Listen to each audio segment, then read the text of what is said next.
de Dieu, remplis-moi de ton feu.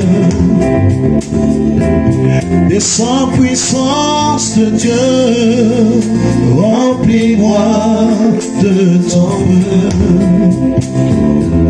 Descends au Paraclet, remplis-moi de ton feu.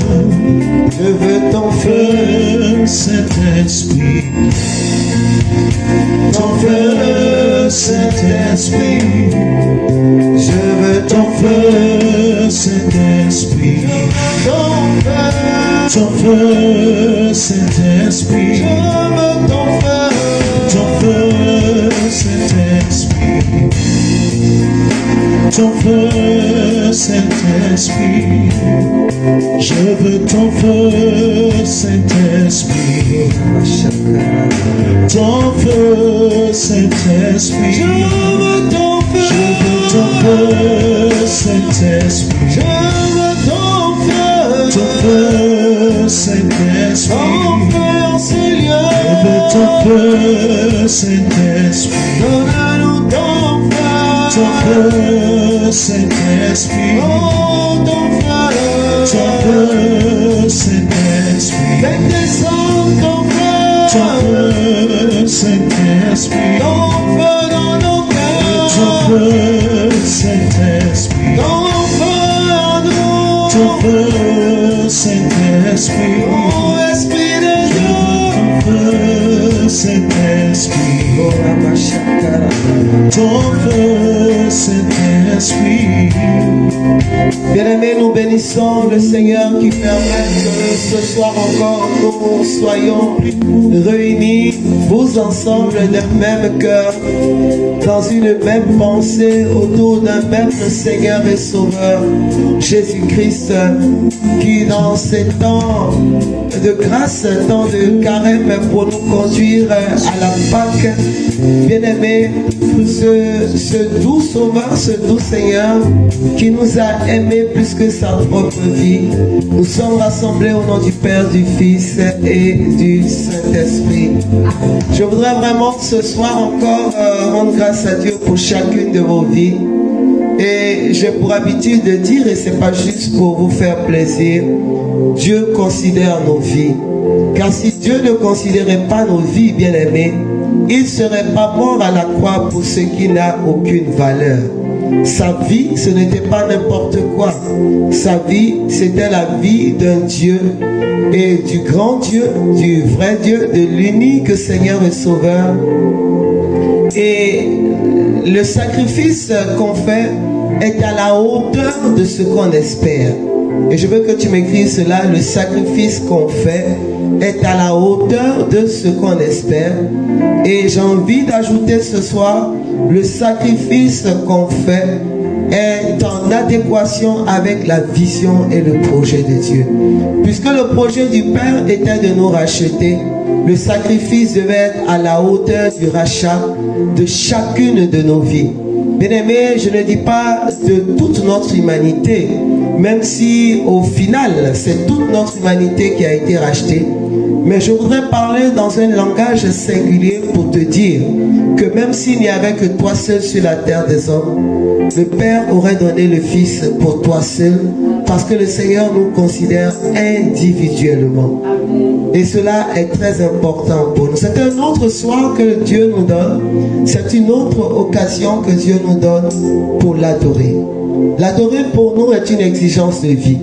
L'adorer pour nous est une nécessité de foi.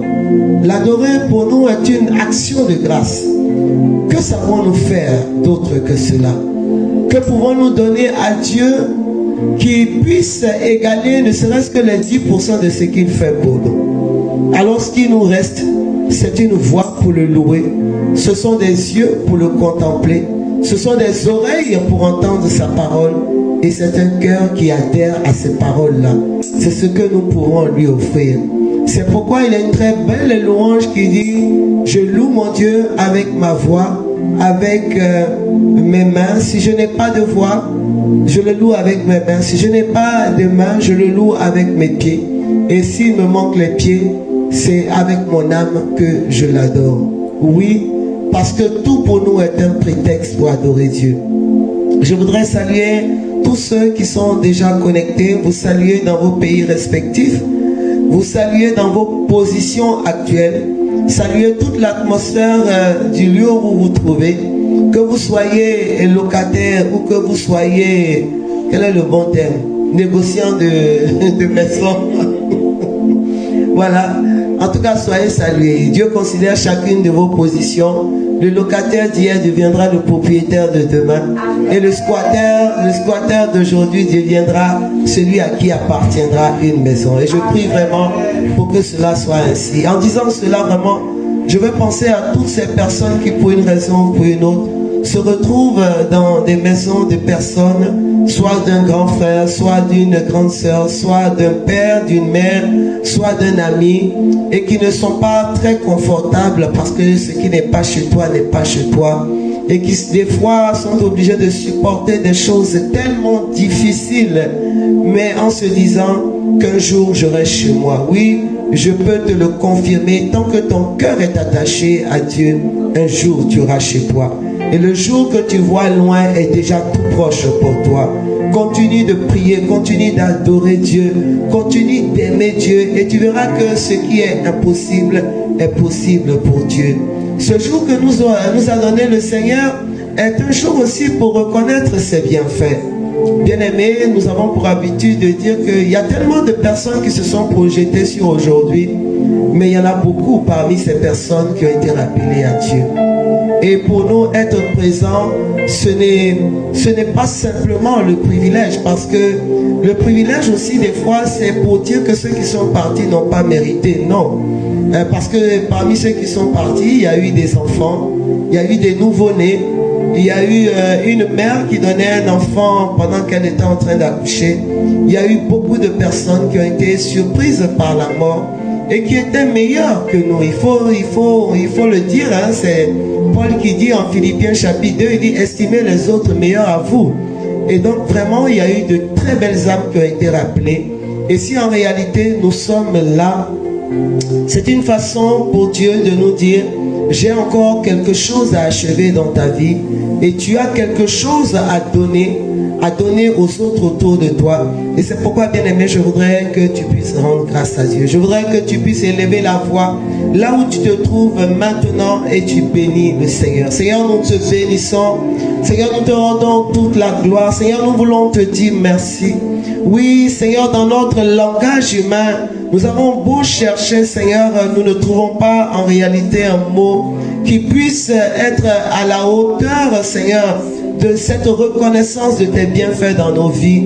Nous n'avons que ce petit mot, Seigneur, qui est traduit dans tellement de langues, Seigneur. Donc accepte aujourd'hui encore notre petit merci. Mais c'est un petit merci, mais un merci, Seigneur, rempli de gratitude. Seigneur, un merci qui sort d'un cœur pauvre, un cœur, Seigneur, fragile, fébrile, Seigneur, mais qui t'aime, Seigneur, qui t'aime. Et nous voulons te dire merci pour tout ce que tu fais pour nous, sans avoir à considérer l'état de notre péché, sans avoir à considérer nos déviances, nos déviations, sans avoir à considérer, Seigneur, nos manquements vis-à-vis de ta personne et vis-à-vis des autres. Seigneur, nous voulons te dire merci. Seigneur, ce matin, quand nous nous sommes retrouvés avec le pain dans la main, Seigneur, pour certains avec du beurre dedans, pour d'autres avec du fromage, pour d'autres juste avec un peu d'huile à l'intérieur, Seigneur. Nous avons compris, Seigneur, que ça aussi, ça fait partie des grandes grâces que tu nous accordes. Parce qu'il y a quelque part dans le monde quelqu'un qui n'a pas mangé depuis 2 ou 3 jours, Seigneur. Vraiment, nous voulons te dire merci. Dis merci à Dieu pour ce petit déjeuner que toi tu appelles petit, mais que des personnes sont prêtes à lutter avec toi parce qu'il y a longtemps qu'ils n'ont pas vu un bout de pain, parce qu'il y a longtemps qu'ils n'ont pas vu une bouillie, parce qu'il y a longtemps qu'ils n'ont pas vu du beurre. Le beurre, c'est du luxe pour eux. Mais toi, tu as eu du bien? Est-ce que tu te rends compte de ça? Alors dis-lui merci, Seigneur. Dis-lui merci, Seigneur, pour tous ces privilèges que tu me donnes, Seigneur, pour toutes tes merveilles, Seigneur. Seigneur, je regarde tellement aux choses que j'attends sans faire attention à tes petites générosités, à tes petites largesses pour moi, à tes petites bontés, mais qui sont de grandes bontés dans la vie de certaines personnes, Seigneur. Certaines personnes disent, Seigneur, moi je n'ai pas eu de viande pour mettre dans ma sauce, mais en réalité, il y en a qui n'ont même pas de sauce. Ils n'ont pas de sauce, ils n'ont pas de riz.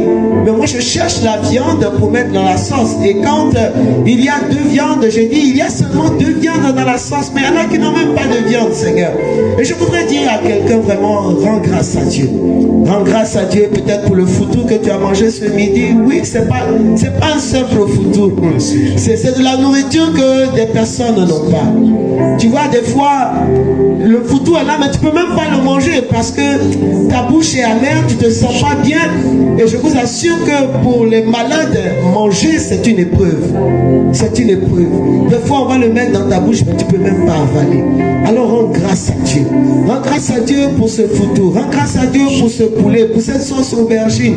Rends grâce à Dieu pour ce manioc, pour ce chicouan.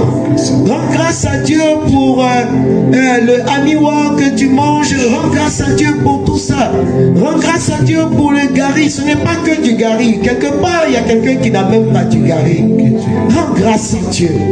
Rends grâce à Dieu, peut-être même pour l'eau que tu bois, parce qu'il y a des pays où l'eau c'est comme de l'or, bien-aimé, ça se mesure avant d'être bu, bien-aimé. Rends grâce à Dieu. Père, mon âme te bénit, mon âme te loue, Seigneur, pour tout ce que tu as déjà fait pour nous, Seigneur, depuis ce matin. Pour l'air que tu nous donnes, Seigneur, sans avoir à mettre un compteur.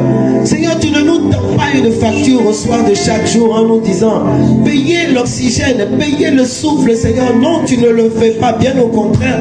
Tu nous le donnes gratuitement et tu fais encore plus, Seigneur. Dis merci à Dieu. Dis merci à Dieu. Toi qui passes ton temps à dire mes enfants n'ont pas réussi, mais bien aimé, commence par dire merci à Dieu parce qu'ils sont vivants. Toi qui passes ton temps à les frapper et à dire Seigneur, mes enfants ont un problème d'addiction. Oui, je suis d'accord avec toi, mais commence d'abord par dire à Dieu Seigneur, je te dis merci. Parce que l'addiction d'hier, Dieu peut les libérer de cela. Tu vois, quand tu commences à avoir cette habitude de reconnaissance et cette capacité de louer Dieu dans toutes les situations, heureuses comme malheureuses, Dieu voit en toi quelqu'un de reconnaissant et Dieu va aller plus loin que ce que tu crois. Alors continue de bénir Dieu, bien-aimé. Bénis Dieu, loue Dieu. David est devenu le psalmiste.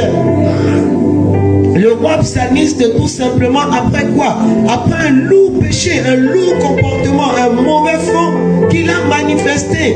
Mais quand Dieu lui a manifesté la miséricorde, malgré le fait qu'il ait perdu le premier-né qui a jailli de cette relation adultérine, David a commencé à louer Dieu. Il a loué Dieu à chaque instant. Chaque situation a été une occasion pour lui d'écrire une louange, d'écrire un psaume, bien-aimé. La Bible dit que pendant que Saül cherchait à tuer David, à chaque fois qu'il se retrouvait devant Saül, imagine un seul instant, tu te retrouves devant celui qui veut te tuer. David, au lieu donc de se mettre dans tous ses états, il avait le lion face à lui, il avait l'ennemi juré, le sorcier de la famille, l'homme fort, mais il ne s'occupait pas de Saül, lui il louait Dieu. Et pendant qu'il louait, et pendant qu'il jouait et il louait, la Bible dit que Dieu apaisait le cœur de son ennemi. Dieu déprogrammait le cœur de Saül. Dieu faisait en sorte que Saül soit dans l'allégresse quand il voit David alors qu'il avait programmé de tuer.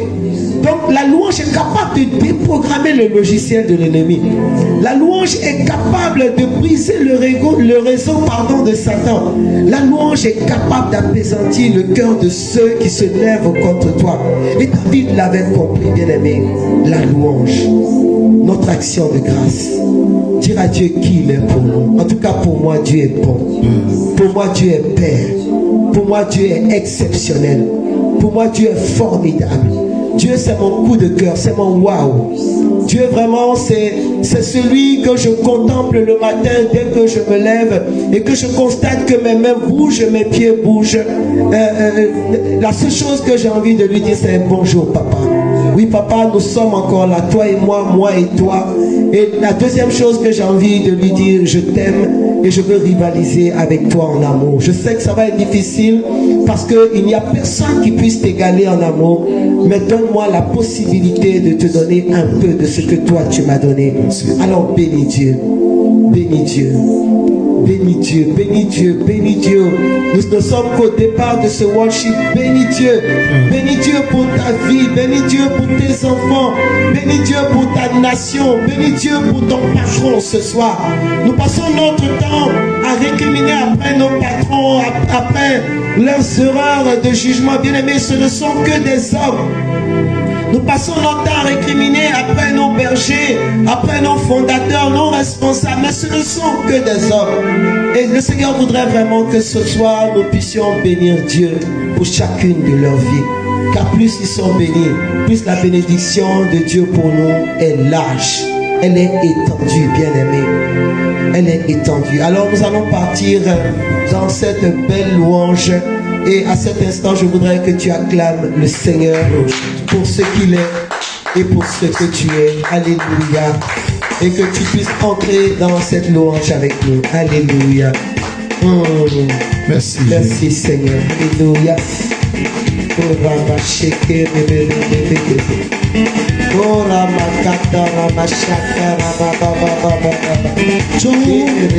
amour s'est manifesté quand j'ai crié à toi. Ton grand amour s'est manifesté quand j'ai crié à toi. Ton grand amour s'est manifesté quand j'ai crié à toi. Ton grand amour s'est manifesté quand j'ai crié à toi. Oh, reconnaissance pour tous tes bienfaits. Me voici Seigneur pour me consacrer ma vie entière et ce qui est en moi.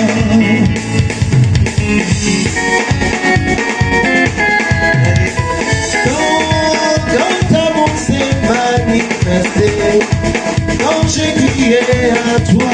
Ton amour s'est manifesté quand j'ai crié à toi. Oh, reconnaissance Pour tous tes bienfaits, me voici Seigneur pour me consacrer ma vie entière et ce qui est en moi. Oh, reconnaissance pour tous tes bienfaits, me voici Seigneur pour te consacrer ma vie entière et ce qui est en moi. Tout dépend de ta volonté. Tout dépend de ta volonté. Ma vie dépend de ta volonté. Israël dépend de ta volonté. Dieu donné dépend de ta volonté. Eziari dépend de ta volonté. Patricia dépend de ta volonté. Edekati dépend de ta volonté. Et Miguel dépend de ta volonté. Et Paula dépend de ta volonté. Le Sénégal dépend de ta volonté. Et le Gabon dépend de ta volonté. Le Bénin dépend de ta volonté. Et la France dépend de ta volonté. La Martinique dépend de ta volonté. L'église dépend de ta volonté. Nos familles dépendent de ta volonté. Nos péchés dépendent de ta volonté.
Et les merveilles qui contiennent, sois béni. C'est toi, Seigneur.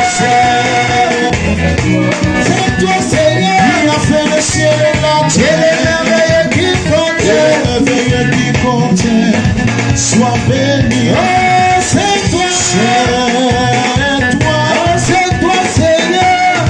Le ciel et la terre.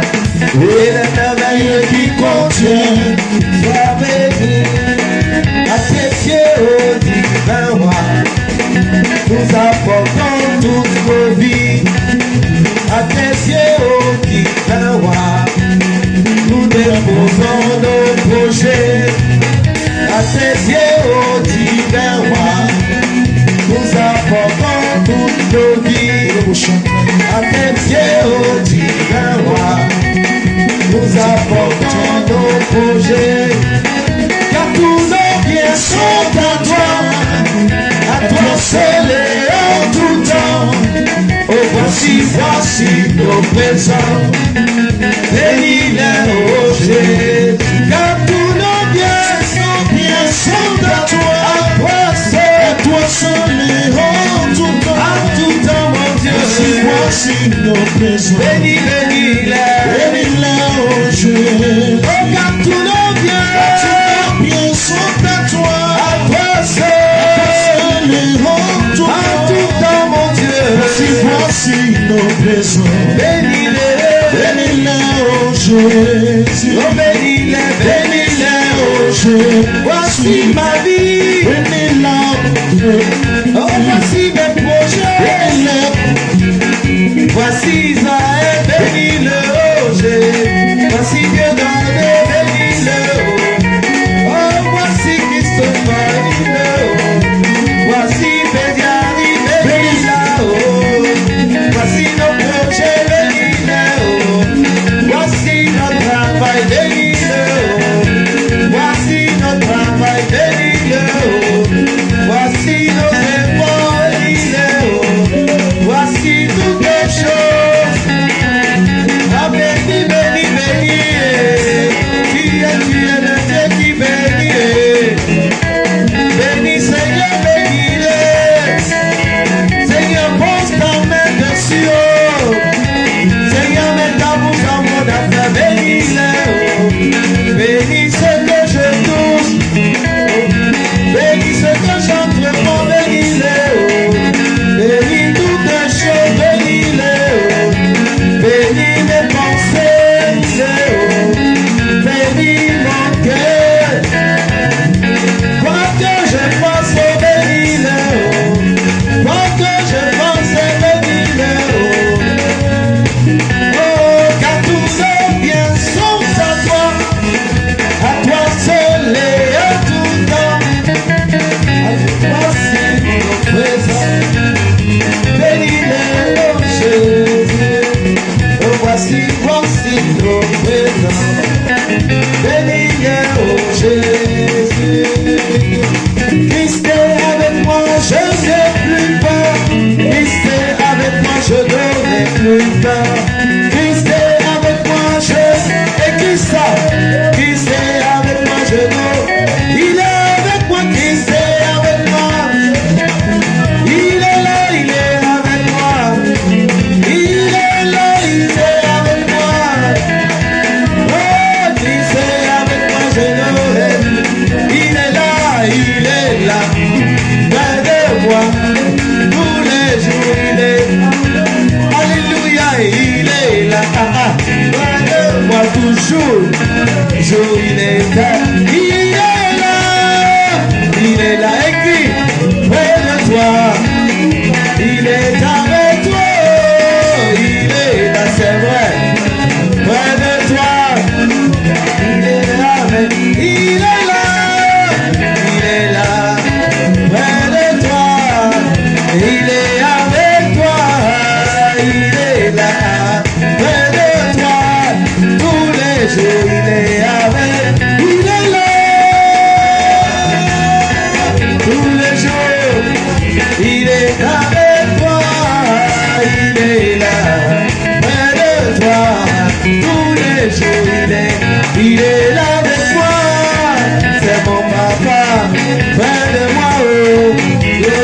marche avec moi, il est là, près de moi, tous les jours il est avec moi. Et rends grâce à Dieu ce soir, il est avec toi tous les jours. Et s'il marche avec toi, tu ne vas pas te perdre sur le chemin. Ce qu'il a prévu se réalisera, bien-aimé.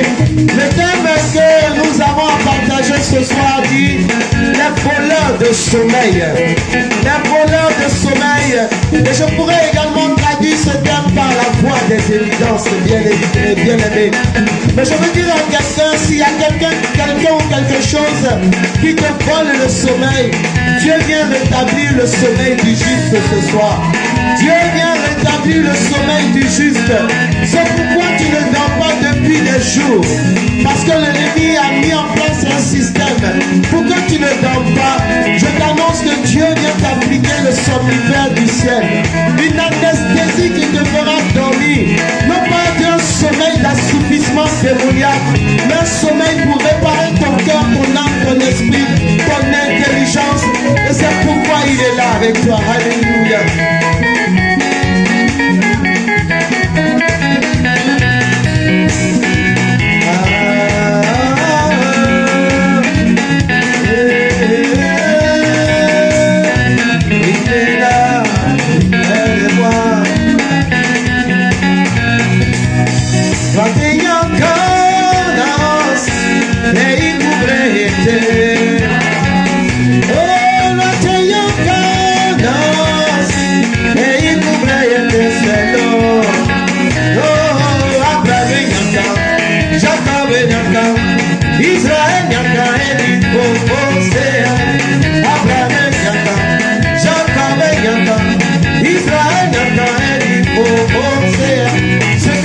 Seigneur mon Dieu, merci.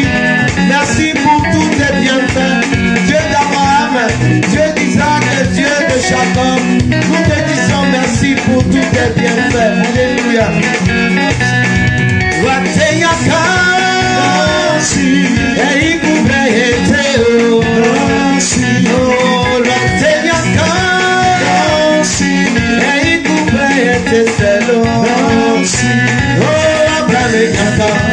Jacob Nyaka, Israël Nyaka, Eli Bokosea, Abraham Nyaka, Jacob Nyaka, Israël Nyaka, Eli Bokosea, Abraham Nyaka, Jacob Nyaka, Israël Nyaka, Eli Bokosea, Abraham Nyaka, Jacob Nyaka, Israël Nyaka, Eli Bokosea, Abraham Nyaka. Jacob Nyaka, Israël Nyaka, et il faut foncer. Bien-aimé, je veux que tu acclames Dieu là où tu es maintenant. Il est le Dieu de Jacob, d'Isaac et d'Abraham. Mais il est aujourd'hui le Dieu de ta famille, de ta maison, de ta destinée.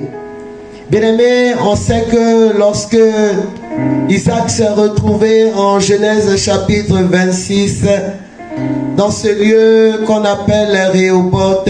Cette nuit-là à Bersabée, Dieu est apparu à Isaac et a fait alliance avec Isaac. Alors Isaac est sorti de l'alliance de son père pour entrer dans sa propre alliance. Et moi je prie, bien-aimé, que ce soir tu fasses cette rencontre avec Dieu pour tisser ta propre alliance. Peut-être pendant longtemps, tu as marché dans l'alliance d'un père biologique ou d'un père spirituel. Mais le temps est arrivé pour toi, tout en honorant l'alliance de ton père spirituel, de ta mère spirituelle, de tisser ta propre alliance avec Dieu. Car c'est dans ton alliance personnelle et individuelle que se trouve le marquage de ta destinée prophétique, bien-aimé. Et ce temps doit arriver dans la vie de tout croyant, de tout chrétien. Il y a un moment où on doit arrêter de dire mon papa avait, mais on doit dire aujourd'hui moi j'ai. En sachant que quand je dis moi j'ai, je pars d'un dépôt que mon papa avait, qui m'a inculqué pour découvrir ma propre alliance avec le Seigneur. Bien aimé, ce soir, le thème que je voudrais que nous puissions partager s'intitule de la façon suivante, les voleurs de sommeil, ou que je pourrais donc réinventer sous une autre phrase, la voie des évidences.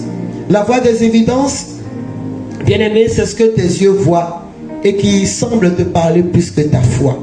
C'est ce que tes oreilles entendent et qui semble te parler plus que ta foi.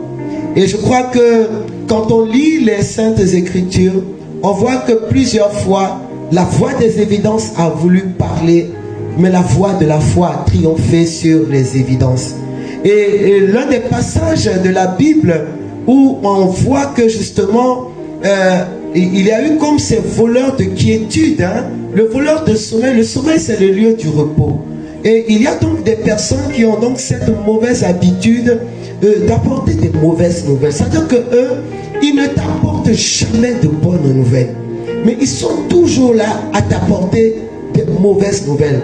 Ils regardent dès que tu as une petite joie, il faut qu'ils te cassent par une mauvaise nouvelle. Ils regardent dès que tu as un projet, il faut qu'ils s'arrangent pour venir empoisonner ta bonne humeur.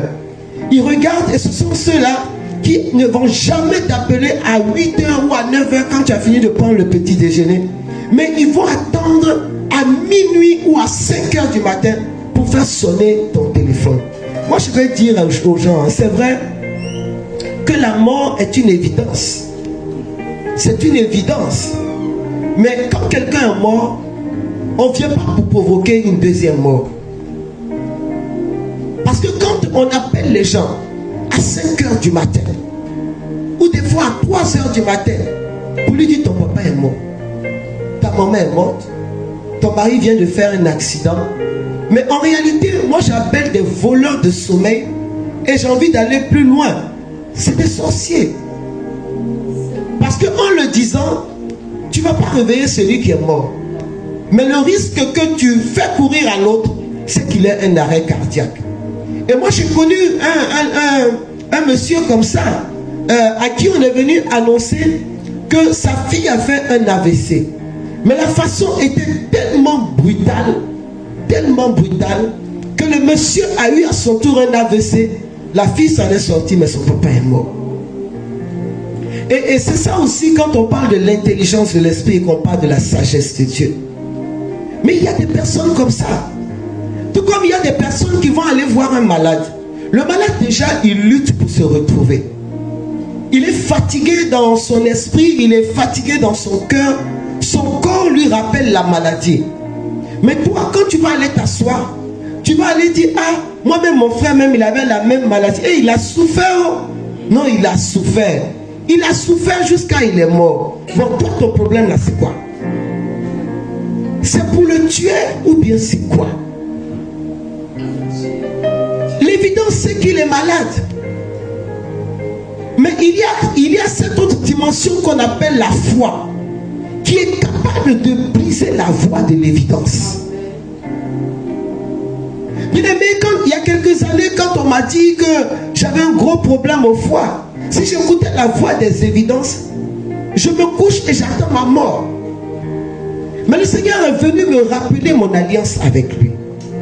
Et en faisant ce direct, je voudrais également encourager des personnes sur la vie desquelles on a dit tellement de choses catastrophiques. Je voudrais dire à ces personnes, n'écoute pas la voix des évidences. La Bible dit ceci quand on parle de Jean, justement. Je vais d'abord commencer par Luc chapitre 8. En Luc chapitre 8, on parle justement de la guérison ou la résurrection de la fille de Jaïr. La Bible dit ceci, que Jésus va d'abord guérir la femme hémorroïde et ensuite il va prendre le chemin pour aller rencontrer la fille de Jaïrus. En réalité, c'est Jaïrus qui était allé le chercher et sur le chemin, il a rencontré la femme hémorroïde. Vous savez, il y a des personnes qui sont toujours là comme, je ne sais pas quel est le bon terme, hein, mais eux, en tout cas, toute occasion est propice pour qu'eux, ils tirent leur bénédiction dedans. Voilà. Et la femme hémorroïde, c'était ça. L'affaire n'était pas pour elle, mais elle a tiré son affaire dans l'affaire de quelqu'un. Opportuniste. Elle, voilà. Non, on va dire, est-ce qu'elle est vraiment... L'opportunisme, c'est vraiment profiter d'une situation pour faire du mal. C'est vraiment l'esprit de l'opportuniste. Voilà. Après, je veux dire, l'opportunité, c'est savoir saisir des bonnes occasions. Mais quand on dit que quelqu'un est opportuniste, ça veut dire que lui, voilà, il se sert des bonnes des situations pour faire du mal. Mais elle, vraiment, on va dire qu'elle sait saisir des opportunités. Et la voix de sa foi est plus forte que la voix des évidences. L'évidence, c'est qu'elle est malade. Mais sa foi lui dit qu'elle peut guérir. Et parce qu'elle croit véritablement qu'elle peut guérir, elle voit dans ce passage de Jésus une occasion ultime pour saisir sa guérison. Et donc, quand Jésus finit justement de guérir la femme hémorroïde, il arrive chez j'ai envie de voir un peu, on va dire, dans ces deux situations, des destins connectés. Voilà. Il y a des personnes qui ont des destins connectés. C'est-à-dire que pendant que tu vas faire pour un, il y a toujours, lui, voilà, leurs destins sont connectés. D'ailleurs, sur le chemin de cette personne se trouve une autre personne. Et sans cette personne, l'autre destin n'est pas dénoué. Voilà. Il y a des personnes comme ça. Exactement comme ça l'a été avec Naaman le Syrien. Il a fallu que sa petite servante soit là. Si elle n'avait pas été là, lui, Naaman, il n'aurait jamais entendu parler d'Élisée. Donc, il y a des personnes qui ont des destins connectés. Et cette femme-là, la fille de Jaïrus, avait un destin connecté. Pardon, la fille de Jaïrus avait un destin connecté avec la femme hémorroïde. Donc, il était écrit depuis toute éternité que quelque chose dans leur vie allait se passer ce jour-là en même temps. Et quand Jésus finit, la Bible dit que tandis qu'il parlait encore, arrive de chez le chef de synagogue quelqu'un qui dit, bon, je souhaite un peu ce soir parce que depuis hier je suis maltraité par les dentistes. Voilà, donc acceptez. Déjà que j'ai pas mal, je rends grâce à Dieu. Je fais un gros shalom à Sandra pour lui dire merci parce que vraiment c'est ça aussi la bénédiction du ciel. Voilà, quand on dit on est riche, les gens pensent que c'est une affaire d'argent. Bon, si je ne suis pas riche, comment un cabinet dentaire peut s'ouvrir avec tous les professeurs dimanche après-midi à 14h30? Ça c'est ma richesse. Voilà. Et puis je sors de là tout tranquille. Voilà. Et donc la Bible dit que tandis qu'il parlait encore, arrive de chez le chef de synagogue quelqu'un qui dit, ta fille est morte, à présent ne dérange plus le maître. Bon, voilà quelqu'un comme ça. Le monsieur, il est allé chercher Jésus pour venir sauver sa fille. Au moment où il part, la fille est malade. Il revient avec la solution. Il y a un coupeur de route qui le voit sur la route et qui lui dit, c'est pas la peine de le déranger. Toi, ta fille est morte. Toi, ta fille est morte. Alors que la solution est déjà là. Heureusement que Jésus était déjà là. Parce que quelle a été la réponse de Jésus? Mais Jésus qui avait entendu lui répondit, sois sans crainte, crois seulement et elle sera sauvée. C'est pourquoi je dis que la voie de la foi était la voie des évidences. Les choses qui semblent être évidentes, parce qu'elles sont là devant toi, elles te parlent. Et des fois, elles te parlent plus fort que la voix de ta foi. Et ce sont ces choses-là qui deviennent des voleurs de sommeil. Et ce sont ces personnes-là qui deviennent des voleurs de sommeil, qui deviennent des lieux de troubles permanents. C'est-à-dire qu'en même temps que tu veux croire, en même temps que on va dire, le souvenir de l'action de Dieu dans ta vie vient, en même temps, leurs voix sont là pour te rappeler qu'avant toi, il y a eu des personnes qui étaient dans la même situation, mais ils ne s'en sont pas sortis. Mais ça, c'est pas ton problème. C'est pas leur problème, mais c'est pas ton problème. Tu n'es pas les gens. Et il y a des voleurs de sommeil comme ça. Eux, tout leur totem, c'est quand tu ris.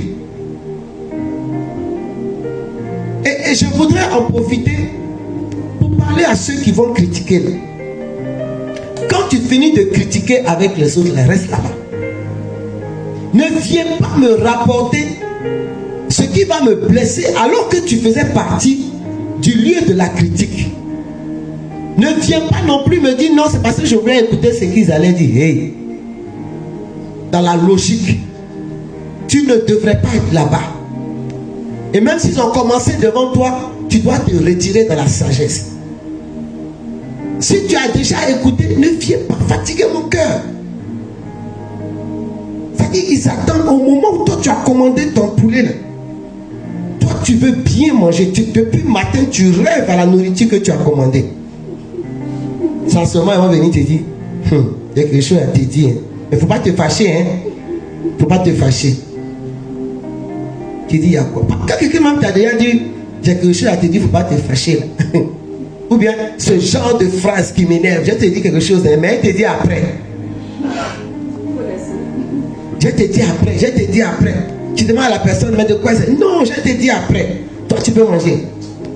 C'est-à-dire, la personne a coupé ton sommeil, il a coupé ton repas. Et puis lui, il est parti. Il t'a laissé en état de pause. Tu ne dors pas. Tu n'es pas réveillé. Tu es fatigué. Ta tête travaille. Imagine 1000 choses à la fois. Des fois pour venir te raconter des bêtises. Ça, c'est des voleurs de sommeil, des voleurs de repos. Bon, tu sais, ta maman la même là. Toi, tu crois que ta maman t'aime. Mais voilà ce que ta maman. Mais tu sais que quand tu vas dire ta maman, même déjà, tu as gâté son cœur. Et ils s'arrangent toujours pour parler des personnes qui sont très proches de toi. Parce qu'ils savent que c'est ce qui va te faire le plus mal. Je vais dire à quelqu'un ce soir, si tu as fini de critiquer, reste là-bas. Voilà, il faut rester là-bas. Si tu m'as défendu là-bas aussi, ta défense me suffit. Voilà, ta défense, comme quelqu'un qui est venu me dire, hé maman, j'ai giflé quelqu'un aujourd'hui. Je dis, la personne t'a fait quoi? Hé maman, faut laisser ça. Moi, il a déjà fini de la gifler. Parce que moi, il y a des choses là, je n'accepte pas. Il y a des choses on ne touche pas. Moi-même, je sais qu'elle a giflé à cause de moi. Mais elle n'a pas parlé de quelqu'un, elle est partie. Donc, il y a ce que j'appelle des voleurs de sommeil. Le monsieur, il est parti avec beaucoup de foi. Il a vu l'état de sa fille. Et il est parti rencontrer Jésus. Parce qu'il s'est dit, si j'arrive à le toucher, il va faire quelque chose pour moi. Mais pourquoi toi tu fais ça? Pourquoi tu es toujours là à distiller du poison? Pourquoi tu es toujours là à perturber le sommeil des gens? Pourquoi quand on veut se reposer, c'est maintenant que toi tu envoies la bombe? C'est comment? Moi j'ai regardé dans la Bible le rôle des anges. Les anges qui servent le trône de Dieu. On a vu Saint Gabriel, on a vu Saint Raphaël, on a vu Saint Michel, on a vu les anges se déployer. Mais on n'a pas vu dans la Bible que Dieu a spécialisé un ange pour venir donner les mauvaises nouvelles. La vie de l'homme est calquée sur le royaume. Et il y a des personnes comme ça, ils sont dans les ministères, ils sont dans les familles. Et tout leur travail, c'est de garder les relations en colportant des choses qui brisent le cœur des autres. Il y a des croque-morts aussi. Et tout leur travail, c'est des annonceurs de funérailles. Ça fait que quand tu vois là un numéro, tu n'as même pas envie de décrocher.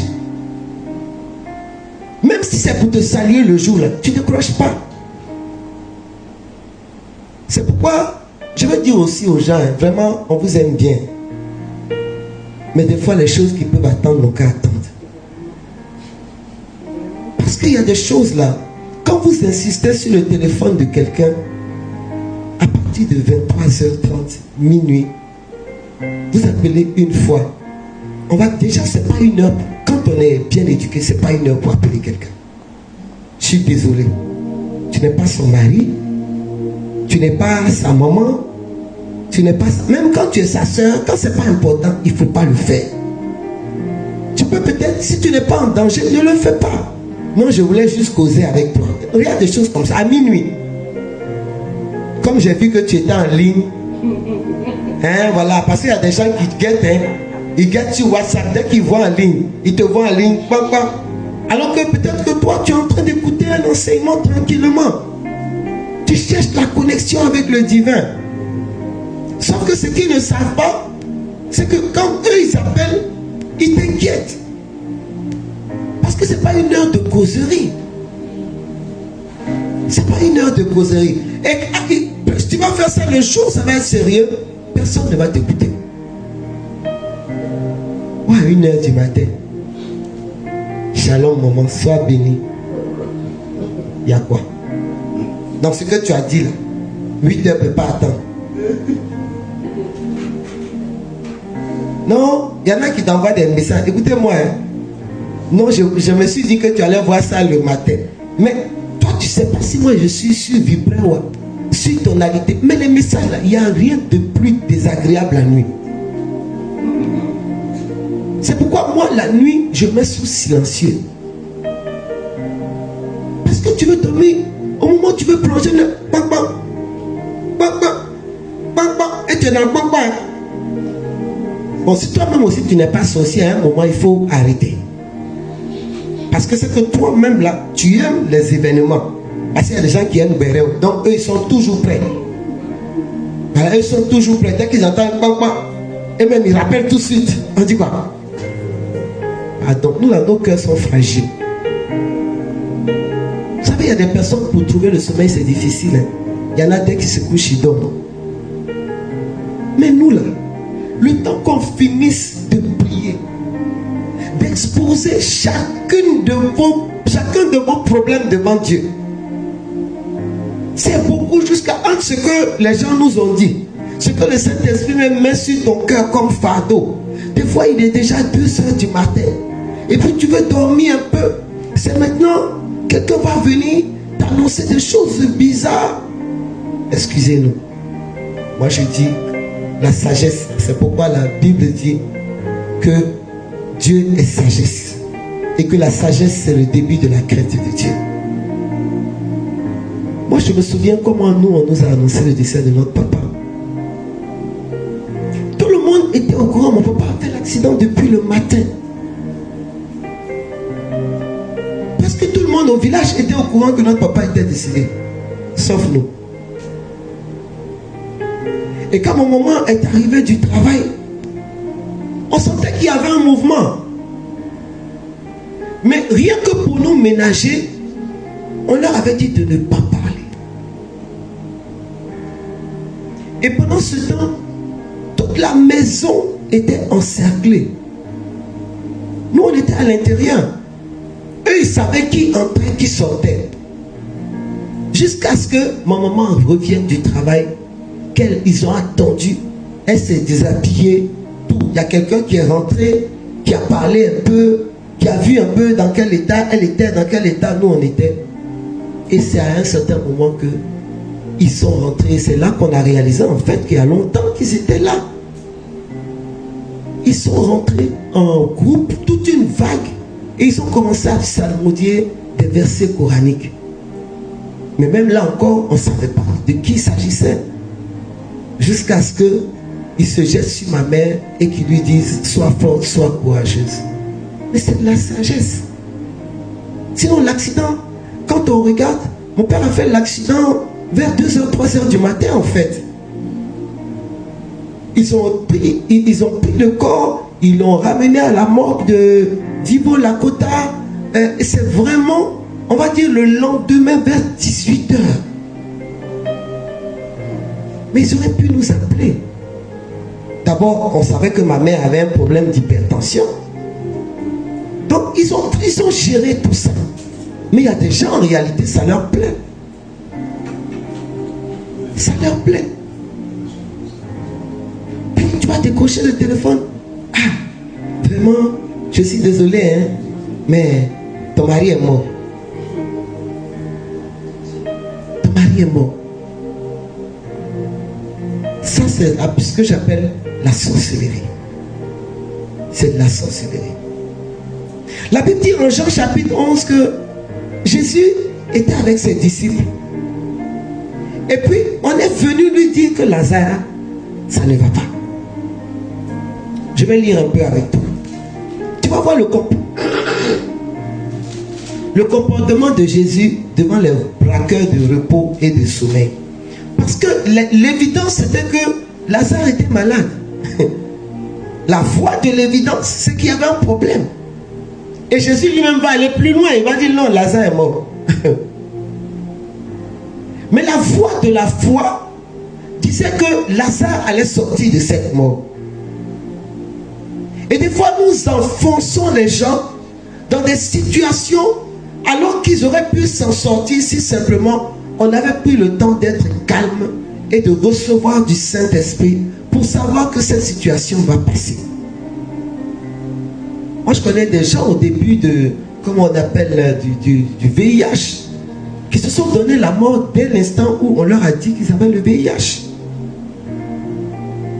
Alors qu'il y en a qui en sont guéris. J'ai un de mes frères, écoutez bien, faites attention. J'ai un de mes frères à l'époque qui était dans un certain pays, je ne veux pas dire le nom du pays, et qui était parti faire justement un test de VIH. Et quand il allait faire le test, le lendemain, quand il est parti, on lui a dit qu'il a le VIH. À l'époque, le VIH, ça faisait peur. Et il nous a appelés en pleurs. On ne savait pas si c'était lui qui était plus choqué ou nous qui étions choqués. Et on s'est appelé, c'est-à-dire en 2 temps, 3 mouvements, on s'est tous retrouvés et on a pleuré. Et après, il y avait une voix en nous qui disait non, c'est pas possible. C'est pas possible, on ne peut pas, c'est pas possible. Et on lui a dit de repartir dans une autre clinique pour aller refaire. Et déjà, c'est-à-dire moralement, il était atteint. Psychologiquement, il était atteint. On était même en train de voir comment l'une d'entre nous allait partir là-bas. Et voilà qu'il part quelques jours après. Il va refaire le test. On lui dit, il n'a rien.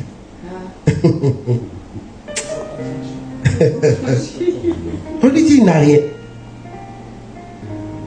Il transpire, il retourne dans l'autre hôpital. Pour dire, mais il vient de faire un examen, on dit, et c'est là qu'on lui explique. Mais lui était déjà parti. Mais ils n'ont même pas eu la sagesse de l'appeler pour lui dire qu'ils se sont trompés d'éprouvettes.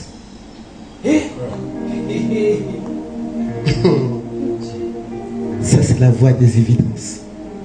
Ça dit, si nous, on ne s'était pas calmé, si on n'avait pas levé les yeux vers le ciel, si on n'avait pas cru en Dieu, et si on n'avait pas cru que Dieu pouvait faire quelque chose, on n'allait même pas lui dire, il faut aller faire notre examen. Et Dieu seul sait ce qu'il aurait pu se faire, parce qu'à l'époque, on ne guérissait pas du VIH. On ne guérissait pas du VIH. Mais il a fallu qu'à un moment, nous-mêmes, on soit rattrapés par la foi. Que la voie des évidences ne te perde pas. Même si la situation est difficile, catastrophique, dis, je vais m'en sortir. Dis, Jésus n'a pas dit son dernier mot. Les hommes ont parlé, mais moi, je vais m'en sortir. Même si quelqu'un vient te dire, moi, je me souviens à l'époque, quand j'étais allé faire mon premier examen de foi ici, et qu'on m'avait dit, ah, vraiment, madame, on a besoin de vous parler avec quelqu'un. J'ai dit, non, parlez-moi. À la pisane. Et le médecin m'a fait asseoir.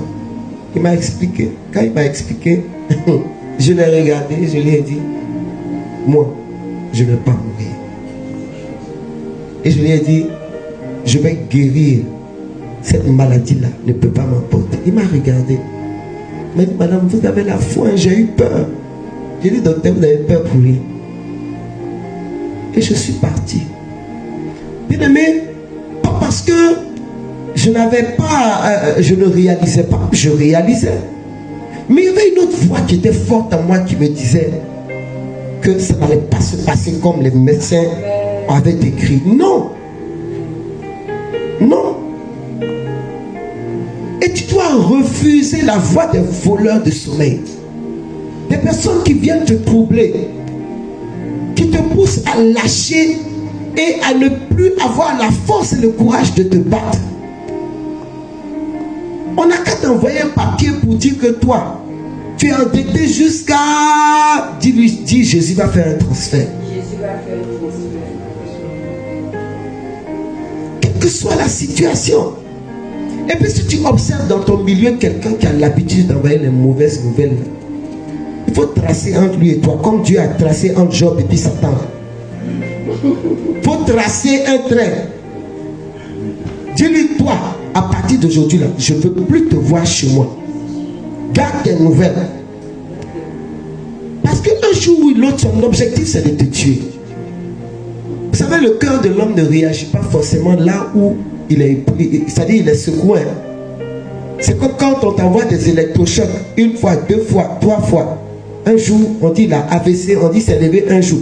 Non, ça a commencé quelque part.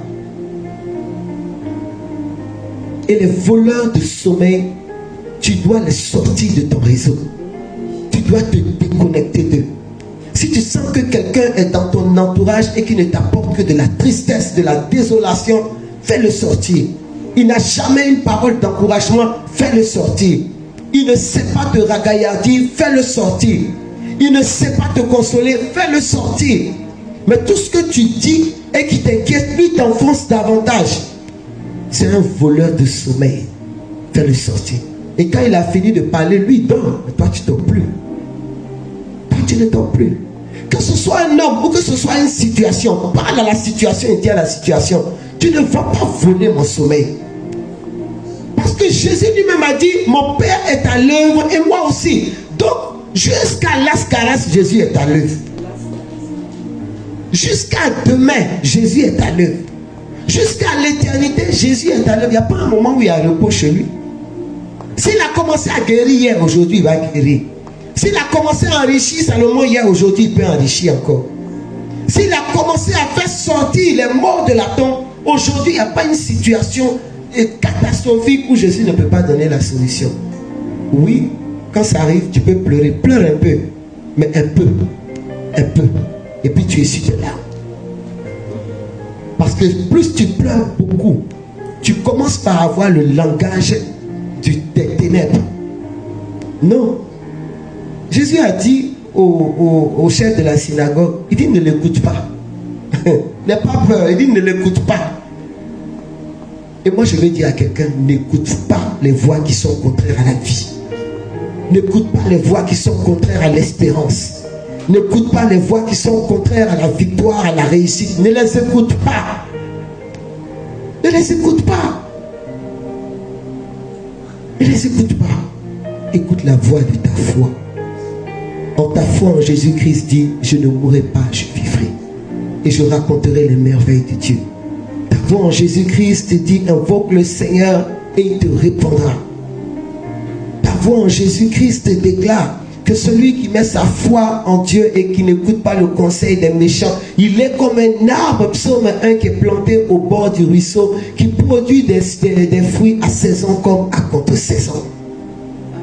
Ça veut dire que même pendant le temps de la sécheresse, tu vois les feuilles tomber, tu vois la terre craqueler. Dis-moi, j'aurai des fruits quand même. N'écoute pas la voix des évidences. N'écoute pas la voix des évidences. Quelqu'un a dit un jour, il dit, son mari dit, tu sors de ma maison. Elle dit, jusqu'à preuve du contraire, cette maison est ma maison. Si tu es dérangé, tu sors. Mais moi, je ne sors pas. Hein? Elle dit, si toi tu es dérangé, tu sors. Mais moi, je ne sors pas. Parce que Dieu ne m'a pas dit que mon foyer est fini. Donc si toi tu es dérangé, tu sors. N'écoute pas la voix des évidences. Si tu entres dans le jeu des évidences, dans ce que tes yeux voient, dans ce que tes oreilles entendent, tu vas te perdre. Et tu vas sortir des chemins de victoire. Tu vas sortir des chemins de conquête. Quand Moïse a envoyé les espions, quand ils sont revenus, ils ont dit à Moïse, Moïse, là où on est parti, il y a beaucoup de fruits. Il y a du lait, il y a du miel, mais là-bas, il y a des chiens. C'est pas que Moïse a eu peur. Mais le peuple a eu peur. Et ceux avec lesquels Moïse devait se battre ne l'ont pas encouragé. Mais quand, comment on appelle, les envoyés de Josué sont revenus, eux ils ont dit, là où tu nous as envoyés, il y a le lait, il y a le miel, il y a les fruits, il y a des géants. Mais quand ils ont entendu que nous on venait là, ils ont commencé à trembler. Ça c'est la voie de la foi. Ils n'ont pas nié le fait qu'il y avait des géants. Mais ils ont dit qu'avant même qu'eux ils n'arrivent là-bas, les géants ont peur. Ce soir, je voudrais dire à quelqu'un, sois fort et prends courage. Amen. Je voudrais dire à quelqu'un, on ne se connecte pas à n'importe quel réseau quand on veut réussir sa vie et quand on veut réussir dans la vie. Je veux dire à quelqu'un, on ne décroche pas son téléphone à n'importe quel moment de la nuit. Oui, on ne décroche pas son téléphone. Je ne suis pas en train de dire à quelqu'un, si quelqu'un est dans une détresse, tu ne décroches pas. Mais je suis en train de te dire que quand tu observes que quelqu'un est comme un envoyé du diable, ne décroche pas ton téléphone. Des fois, les gens utilisent ce réseau-là dans le milieu satanique rien que pour capter ta voix. À 7 heures précises de la nuit. Et dès que tu as commencé à parler avec eux, c'est fini. Les jours qui viennent, tu entres dans des épreuves que tu ne comprends pas. Moi, si mon maman m'appelle à minuit ou à 1h du matin, moi, mais il sait que c'est gâté. Parce que je sais qu'elle ne le fera jamais. Elle ne le fera pas. Parce que les gens pour qui tu comptes et pour qui ta vie compte, il y a des choses qu'ils ne feront pas. Parce qu'avant de le faire, ils vont se poser beaucoup de questions. Elle est dans quel état? Elle est assise comment? Est-ce qu'elle a mangé? Elle va appeler les gens autour de toi. Et elle va dire, vous l'avez trouvé comment aujourd'hui? Et en fonction de ça, elles savent comment elles vont agir par rapport à une nouvelle qui doit te parvenir. Il y a des gens qui sont comme des sauterelles et qui, eux, ne sont contents que lorsque ils t'envoient la faille. Et puis après, ils regardent comment tu réagis par rapport à ça. Ce sont les mêmes là après qui vont dire, ah, même là on est parti là, elle pleurait même pas. Mais ils n'ont pas réalisé que tu es choqué. Hein. Ah, vraiment quand on est parti, nous-mêmes là on pensait qu'elle était en train de pleurer. Elle est assise, elle ne pleure pas. Les gens qui ne pleurent pas, quand il y a un décès là, ou quand il y a quelque chose qui les choque, en réalité, c'est pas qu'ils n'ont pas mal. Hein. Mais si vous ne faites pas attention, ils vont piquer une crise. Qui entend une mauvaise nouvelle et puis il est dans son alésia? C'est pas vrai. C'est un choc émotionnel. Et je voudrais nous encourager tous à nous engager dans la voie de la sagesse. On n'est pas Dieu. On n'est pas Dieu. Vous savez, j'ai un médecin, un grand frère, un gynécologue. Il va se reconnaître certainement s'il écoute un jour ce direct, que j'aime beaucoup parce que c'est un homme de foi. Et quand je partageais avec lui, il me disait, dis ma petite soeur, il dit, tu sais, depuis le jour où j'ai fait le diagnostic d'une femme dont le tableau montrait qu'elle ne pouvait jamais, je te parle d'un professeur agrégé qui est reconnu dans le milieu comme un homme de compétence. Il dit, depuis le jour où j'ai vu le tableau de cette femme, c'est-à-dire avec toute mon intelligence, ce n'était pas possible. Il dit, la dame venait à chaque fois, pensant que je pouvais faire quelque chose. Il dit, au point où maintenant je disais à ma secrétaire, dès que la voyait, elle venait me dire, ah docteur, la femme est là. Il dit, je fais tout pour ne pas la recevoir. Il dit, je fais tout pour ne pas la recevoir. Jusqu'à ce qu'un jour, cette dame-là vienne. Il avait déjà dit à la dame, madame, vous ne pouvez pas avoir d'enfant. Alors un jour, la dame, elle est tombée enceinte. Sauf que elle pensait qu'elle était malade. Elle avait mal au ventre. Et elle sentait que le ventre commençait à pousser. Et pour elle, il y a une tumeur dans son ventre. Et elle vient voir le médecin. Elle a peur. Elle dit à la secrétaire, vraiment, demandez pardon au médecin. Je ne dors pas, j'ai la fièvre, mon ventre grossit, peut-être que je vais mourir. Mais puisque la voix des évidences lui ont dit qu'elle ne peut pas faire enfant. Bien aimé, il dit que la dame a tellement insisté, il a fini de consulter tout le monde et il a pris la dame. Quand il a écouté, il l'a emmené dans sa salle d'échographie. Quand il a couché la dame, qu'il a mis l'appareil d'échographie sur son ventre, il entend ouh. Alléluia. Il dit, il a sursauté. Quand il a sursauté, la dame dit, docteur, je vais mourir. Docteur, je vais mourir. D'ailleurs, le temps que lui-même il se retrouve, quoi. Il dit, madame, vous n'allez pas mourir. Madame, vous êtes enceinte. La femme a pleuré. Il dit, depuis ce jour, ma petite soeur, moi, je ne dis plus jamais à une femme, tu ne peux pas avoir d'enfant. Là où je suis limité, je lui dis, moi je suis limité, mais je connais un Dieu qui est capable de te donner un enfant. Va prier. Et je me souviens qu'à un moment, j'allais souvent le voir, il me disait, hé, Marie-Cécile, ne me cherche pas par là. Toi, va régler ton problème avec Dieu. Parce que je voulais un troisième enfant. Donc, j'allais là-bas à chaque fois. Il dit, je t'ai déjà dit de me laisser tranquille. Va régler toi. Mais toi-même là, faut lui parler, vous deux. Moi, je mets ma bouche dans votre affaire. Il dit, non, pardon, faut plus venir ici.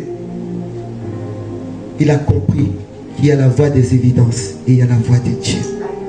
Et devant la voix de Dieu, aucun être humain ne peut dire le contraire. Et je prie ce soir que toutes les évidences de ta vie fassent silence. Et que la voix de Dieu soit forte pour faire taire toutes ces voix. Et pour que tu entres dans le repos de Dieu. Il a dit, Jésus, il dit, l'Esprit de Dieu est sur moi. Il m'a oint, il m'a consacré pour annoncer une année de grâce et une année de repos. Et moi, je vais annoncer à quelqu'un, malgré toute la voix des évidences, que Dieu va te faire entrer dans cette année de repos, dans cette année de grâce, dans cette année où, alors que tu as beaucoup d'insomnie, tu vas retrouver l'heure normale et le temps normal du soleil. Tu vas être étonné, pas que la situation a disparu, mais tu vas être étonné de trouver le repos malgré ce que tu vois. Et les choses que tu vois qui t'ont empêché de dormir jusque-là vont disparaître sans que tu le saches. Vous savez, dernièrement au bureau, il y avait eu un problème d'électricité. Et il y avait une partie du bureau qui était alimentée, il y avait une autre partie qui n'était pas alimentée. Et donc, je suis venu m'asseoir et je devais parler à certaines personnes. Bon, j'ai dit tirer les rideaux, le peu de soleil qui reste encore. On était déjà vers 19h, 19h30. Je dis, bon, si on se voit, c'est l'essentiel. Au moins, on n'a pas chaud, le climatiseur marche. Mais, c'est-à-dire qu'on a commencé à prier. Hein, j'ai commencé à prier avec elle. Mais je n'ai même pas réalisé qu'entre-temps, le courant était venu. Mais en fait, le fait de n'avoir pas tenu compte de ça, ça nous a permis de rentrer dans le prophétique. Au point où on n'a pas réalisé qu'il faisait noir. Et quand la lumière est venue, on n'a pas réalisé que la lumière était venue. Tout ce qu'on savait, c'est qu'on ne dépendait ni du noir, ni de la lumière. On dépendait de Dieu. Et on avait juste besoin de prier. On a prié. Et c'est à la fin de la prière que je dis, aïe, la lumière est venue. Et les filles ont commencé à rire. Il dit, maman, ça fait 15 minutes, c'est venu. Il dit, mon cher, c'est qui est moi, même quand je prie, je ferme les yeux. Donc même quand il y a la lumière, je ne sais pas. Bien-aimés, apprenez-vous à vous connecter à la voix de la foi. Et nous allons donc entrer dans un petit temps d'adoration. Vraiment ce beau chant El Shaddai de Gaël. Et ensuite, nous allons entrer après dans un petit temps d'intercession et prier pour que tous ceux qui ont perdu le sommeil pour une raison ou pour une autre, vraiment retrouvent le sommeil. L'insomnie, c'est difficile. L'insomnie, c'est difficile. Quand on ne dort pas, on devient irritable, on devient irrité, et on peut perdre, on va dire, beaucoup de marchés, de projets, tout simplement parce qu'on ne dort pas. Et si Dieu a créé le sommeil, c'est parce que le sommeil est réparateur. Il est réparateur du corps, mais il est aussi réparateur dans le niveau spirituel, au niveau de l'âme. Il coordonne les choses. C'est une mise à jour. Voilà. C'est un départ à nouveau. À chaque fois que nous dormons, le logiciel humain est remis à jour.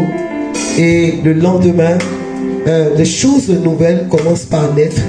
Parce que souvenons-nous que dans la création, il y a eu un soir, il y a eu un matin. Ça veut dire que c'est au cours de la nuit que Dieu crée. Parce que quand tu te lèves et puis tu dis, ah, j'ai une nouvelle idée, c'est une idée qui a été ensemencée en toi pendant la nuit.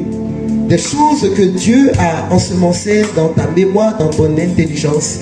Et le matin, ton esprit a été éveillé à leur réalité. Nous allons vraiment dire merci à ce Dieu. Nous allons l'adorer et dire d'avance merci parce que nous savons que malgré les situations difficiles, la voie des évidences ne prendra pas le pas sur la voie de la foi. Et les voleurs de sommeil n'auront plus de repos avec nous parce que c'est nous maintenant qui allons les chasser de notre entourage. Je veux dire à quelqu'un, ta vie, tu as le droit de la discipliner, de l'organiser et de faire pour toi ce qui est bien. Et ce qui va te permettre de rentrer dans un plein d'épanouissement et dans un plein d'accomplissement. Tu ne dois pas dépendre des nouvelles et des paroles que les gens t'apportent et qui empoisonnent ta bonne humeur. Non. Ton humeur, tu dois la garder, tu dois la conserver. Elle ne doit pas être circonstancielle. Elle doit être connectée continuellement à ta foi. Tu dois avoir une résilience spirituelle. Une résilience spirituelle. C'est à ce prix-là que tu vas avoir à gagner. Tu vas apprendre, à gagner les grandes batailles de ta vie et de ton existence. Alléluia. Merci Seigneur. Là où tu es, tu lèves la main.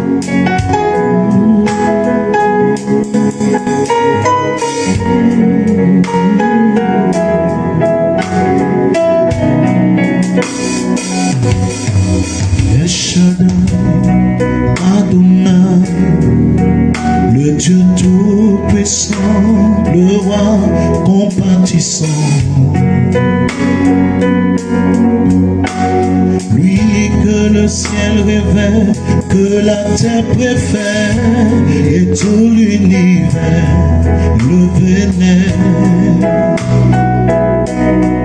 El Shaddai, le Dieu sans faille, je lui dois ma délivrance, il est ma puissance.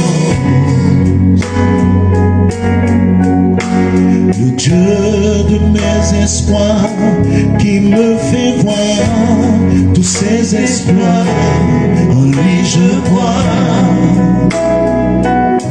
Je trouve une place devant sa face. El Shaddai trouve sa demeure dans mon cœur.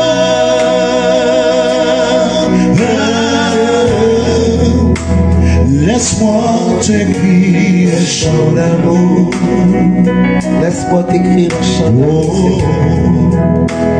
Restons ensemble pour toujours. Oh, tendre Père, laisse-moi t'écrire un chant d'amour. Restons ensemble pour toujours. Il a mis fin au règne de mes souffrances, ainsi qu'à mes errances, dans les mauvais jours et devant tous mes défis. En lui je me confie, et quand je crie El Shaddai, il me répond. De lui ma vie dépend. Je l'aime, je l'aime, je l'adore. Je l'aime, je l'aime, je l'adore. Je l'aime, je l'aime, je l'aime, je l'adore. Tu as mis fin au règne de mes souffrances, ainsi qu'à mes errances, dans les mauvais jours et devant tous mes défis. En toi je me confie, et quand je crie El Shaddai, tu me réponds. De toi ma vie dépend.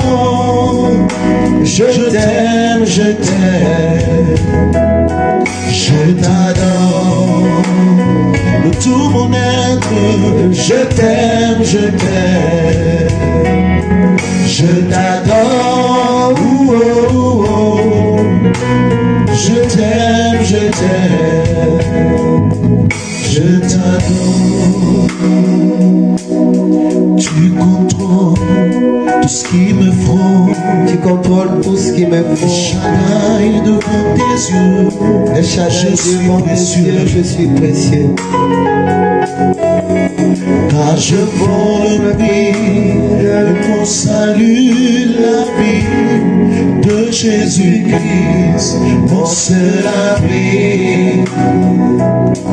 Tu changes mes pleurs en cris de joie, l'artisan de mon bonheur, l'auteur de ma joie.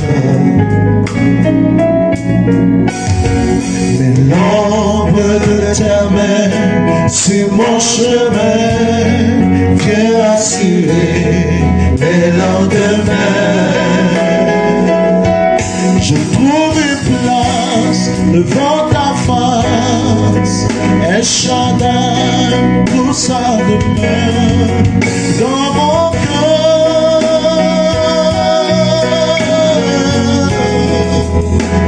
Laisse-moi te crier un chant d'amour. Oh, restons ensemble pour toujours. Oh, notre Père, laisse-moi t'écrire un chant d'amour. Et restons ensemble pour toujours. Il a mis fin au règne de mes souffrances, ainsi qu'à mes errances, dans les mauvais jours et devant tous mes défis. En lui je me confie, et quand je crie El Shaddai, il me répond. De lui ma vie dépend. Je l'aime, je l'aime, je l'adore. Il a mis fin au règne de mes souffrances, ainsi qu'à mes errances, dans les mauvais jours et devant tous mes défis. En lui je me confie, et quand je crie El Shaddai, il me répond. De lui ma vie dépend. Quand je crie El Shaddai, il me répond. Adonai, il me répond. Elishama, il me répond. Protecteur, il me répond. Mon secours, il me répond. Mon avocat, il me répond. Abba, Père, il me répond. Jésus-Christ, il me répond. Je l'aime, je l'aime, je l'adore. nous t'adorons Seigneur, et nous Je t'aimons. t'aime, je t'aime, je t'adore. Je t'aime, je t'aime, je t'adore.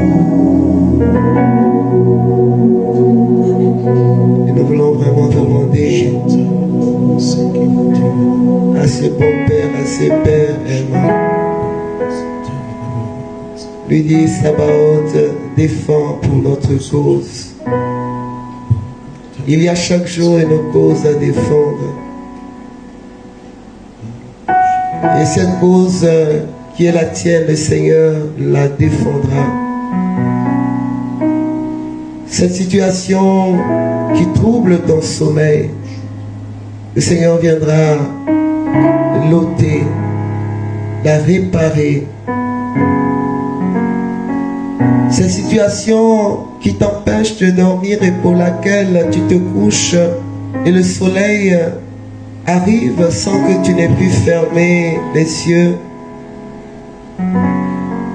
Dieu vient ce soir comme un réparateur, comme un justicier, comme un capable, comme un changeur de situation, comme une réponse à une question, comme une solution à une difficulté. Il vient dans toute sa force, dans toute sa puissance, pour défendre ta cause, afin que tu trouves désormais le sommeil.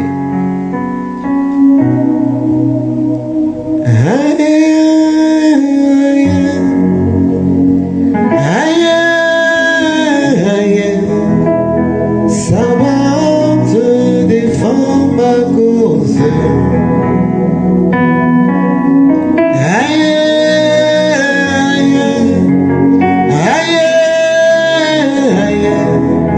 Sabaoth, défends ma cause.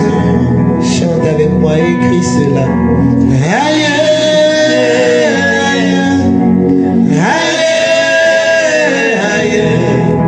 Sabaoth, défends ma cause. Je suis fatigué. Aïe, aïe, aïe, aïe, aïe. Sabaoth, défends ma cause. C'est l'heure, oh Dieu.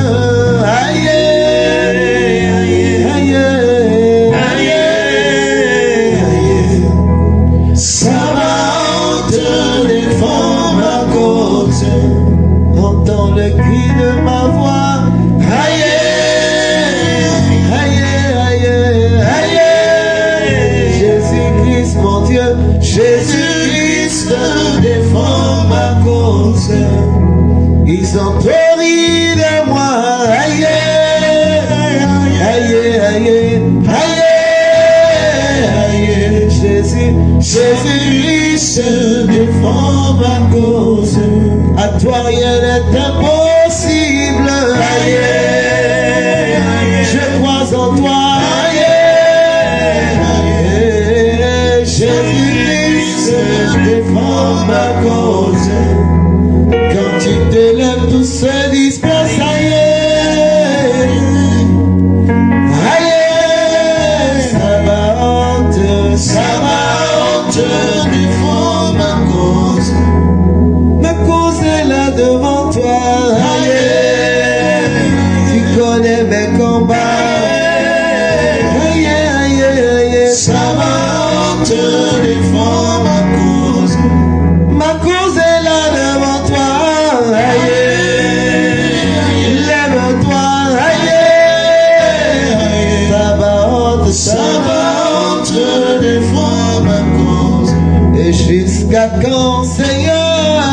Aïe, aïe, aïe, agis dans la vie de mon frère, ma soeur. Sabaoth, défends ma cause. Il a perdu le sommeil pour tout ça. Aïe, aïe, aïe, aïe, aïe, aïe, Sabaoth, défends ma cause. Sabaoth, défends ma cause. Sabaoth, défends ma cause. Sabaoth, viens combattre pour moi. Sabaoth, agis en ma faveur. Sabaoth, défends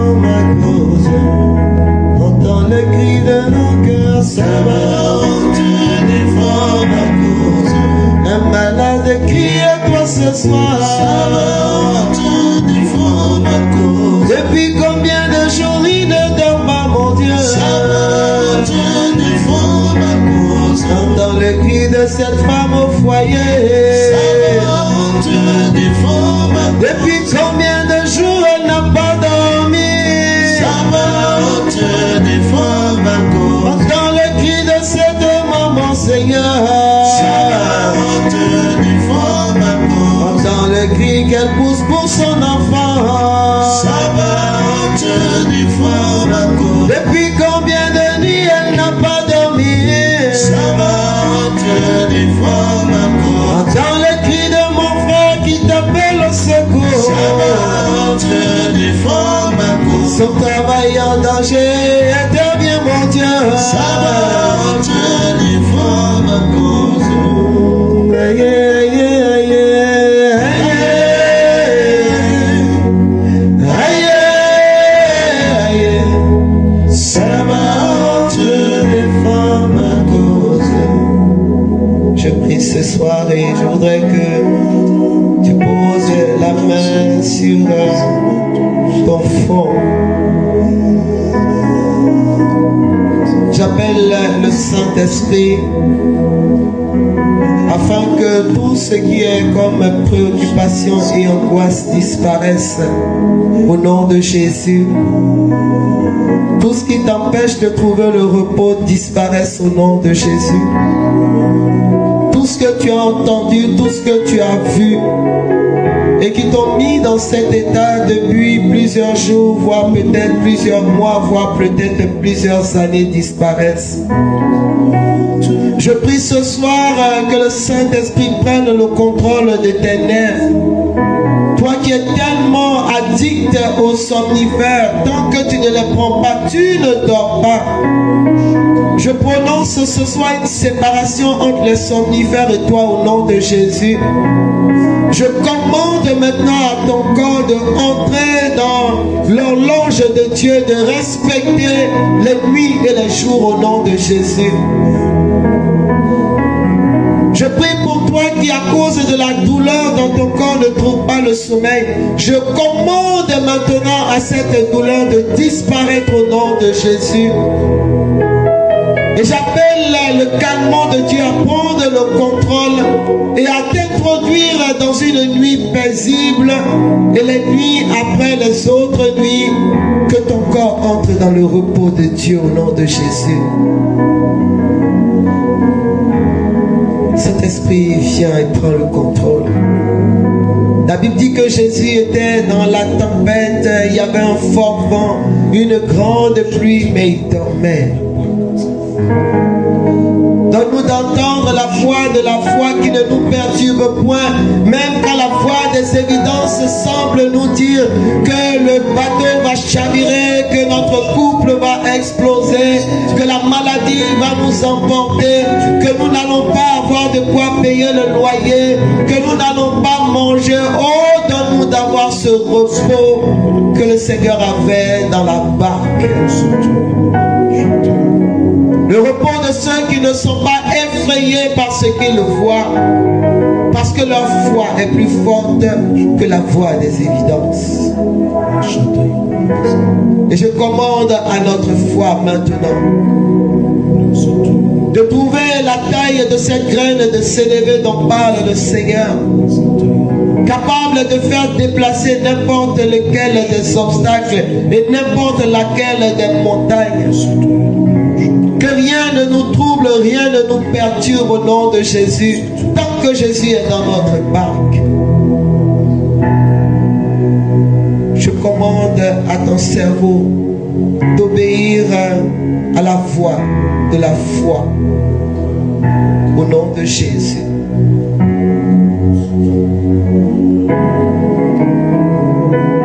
Je commande à tes nerfs maintenant de se calmer au nom de Jésus.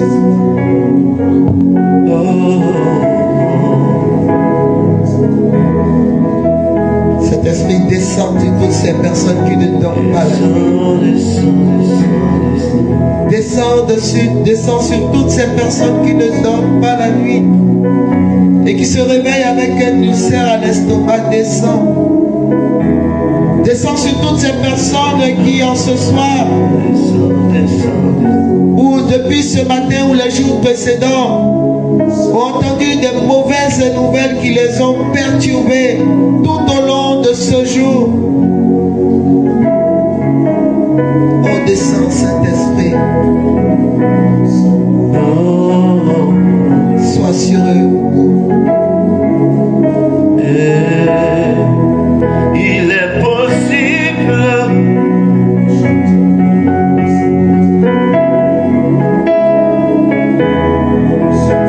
Il est possible.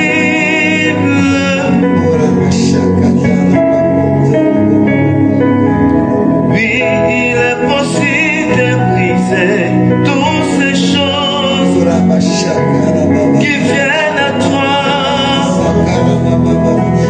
auxquelles tu ne t'attends pas. C'est Dieu de foi,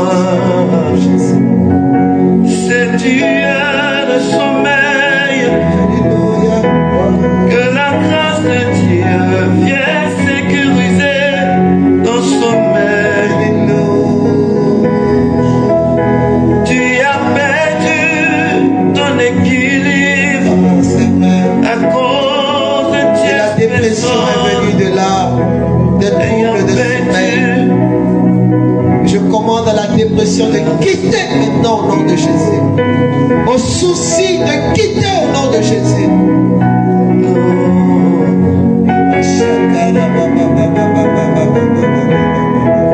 Ils ont perdu ta foi en t'annonçant une mauvaise nouvelle. Ces personnes qui ont perdu l'esprit,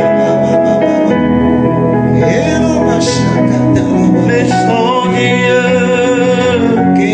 son Dieu te donne courage. Garde ton cœur Garde ton cœur. à ces personnes qui trouvent ton sommeil. Est-ce un homme, est-ce une femme qui trouble ton sommeil? Que ce réseau soit déconnecté à jamais au nom de Jésus. Le sommeil dans la vie de l'homme est comme de l'or. Ne brade pas ton sommeil pour des problèmes qui n'en valent pas la peine. Peut-être pour une affection que tu portes à quelqu'un qui n'en vaut pas la peine. Non, libère-toi, libère-toi, libère-toi. Aie une bonne estime de toi-même, un self-estime de toi-même.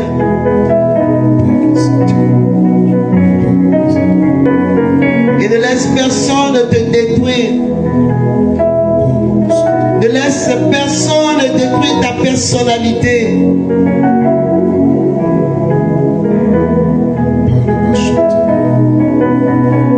Entoure-toi de personnes positives, bien-aimées. De personnes qui croient en toi. Éloigne-toi des réseaux d'intoxication. Même s'il y a un peu de bon en toi, entoure-toi des personnes qui croient encore à ce peu de bon en toi. Mais éloigne-toi des tueurs d'espérance, des tueurs de foi, des tueurs de destinée. Crois en toi-même, crois en Dieu. Jésus a dit à ses disciples en Jean 14 que vos cœurs ne se troublent point. Croyez en Dieu, croyez en moi. Crois en toi-même, crois en Dieu. Et ne laisse personne te tuer à petit feu, te détruire à petit feu. L'amertume n'est pas ton partage.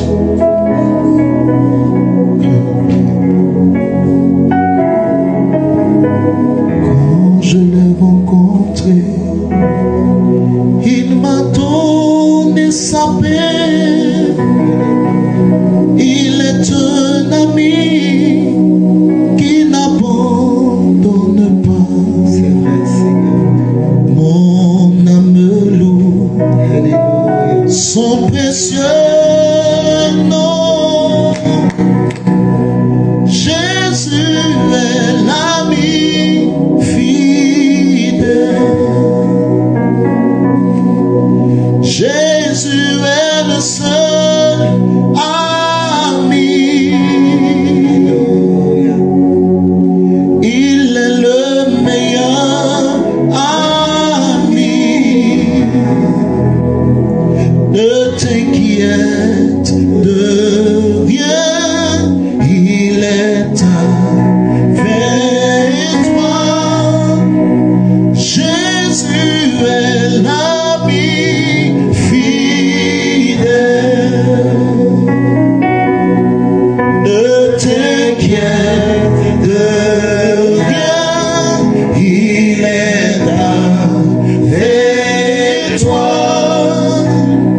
Jésus est l'ami fidèle.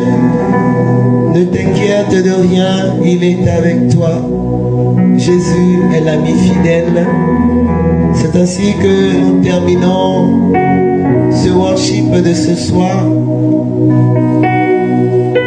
Je voudrais vraiment rendre grâce à Dieu pour tous ceux qui vont bien dormir ce soir. Et parce que je sais que Jésus a déjà relâché son somnifère dans ton corps pour te faire un grand bien. Tu vas tellement bien dormir ce soir. Tellement bien dormir. Parce qu'il a pris ton fardeau, il a pris tes pensées. Et il t'a donné sa pensée de paix. Et son joug qui est léger, qui n'est pas le fardeau des hommes. Mercredi bien-aimé, nous entamons un nouveau cheminement. Et ce nouveau cheminement pour le mois de mars s'intitule Demande. Demande. J'ai baptisé le mois de mars le mois de la demande. Le mois de la demande. C'est clé d'en demander. Demande. Et pendant ce mois de mars, le Seigneur va nous conduire à la demande qui fait lever Dieu. Mais c'est un mois où tout est permis. Il y a des moments d'adoration.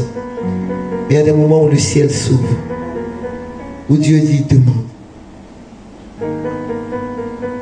Et nous avons lu cette parole de l'évangile où Jésus dit jusqu'ici vous ne m'avez encore rien demandé.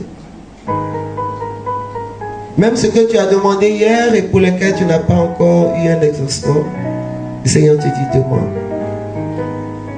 Je suis en train de prier il y a 2 ou 3 jours alors que mon cabinet me demandait maman le mois de mars. Et je leur ai dit je vous rappelle. Et puis le Seigneur m'a accordé un petit sommeil de juste. Oh, je ne suis pas juste parce que je suis saint, je suis juste par la grâce de celui qui m'a sauvé. Et quand je me suis réveillé, le Seigneur dit, dis-leur, demandez. Il dit, dis-leur, ce mois est le mois de la demande. Bien aimé. Quand Dieu lui-même dit demande, il ne fait pas l'économie de la demande. Et soit là où il t'attend pour la demande. Nous allons vous prêcher ce que c'est que la demande, selon le cœur de Dieu. Et nous allons demander, conformément aux instructions de Dieu, tous les mercredis du mois de mars, nous allons demander.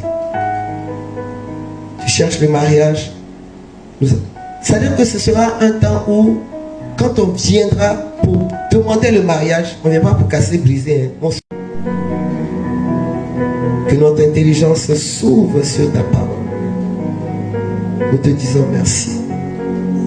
Nous partons également vivre des temps merveilleux en pèlerinage pour vous. Nous allons vous porter en prière. Et nous allons revenir donc pour tout le reste du programme que nous devons déployer sur le Sénégal, sur le Gabon, puis sur la France, sur la Côte d'Ivoire.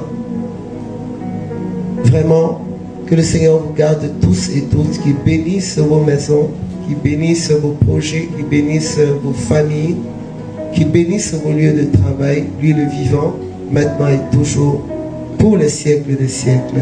Amen. Au nom du Père, du Fils et du Saint-Esprit. Nous allons déjà dénoncer la demande par cette louange. Voilà. Si Jésus dit oui, personne ne peut dire non.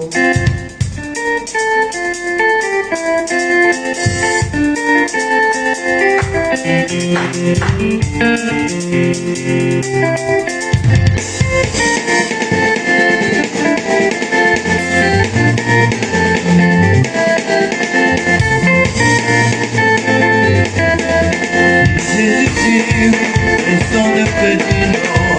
Jésus dit oui, personne ne peut dire non. Jésus dit oui, personne ne peut dire non. Si Jésus dit oui, personne ne peut dire non. Il a dit que tu vas avancer, personne ne peut dire non. Si Jésus dit